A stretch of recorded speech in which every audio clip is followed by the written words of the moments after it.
Tagal. Si Rachel yan eh.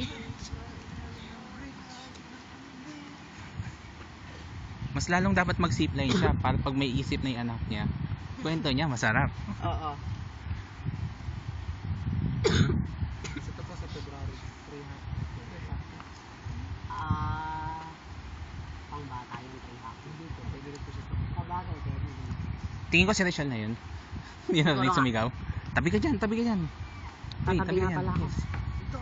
Ah! Yan na siya! Ang lakas ng boses. Grabe. Ako ba din niya narinig? Narinig? Hindi, dito ka naman na dito. Dito na ma'am.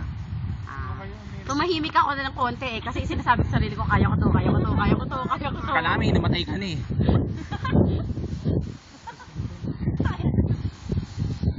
Paano kayo i-edit to?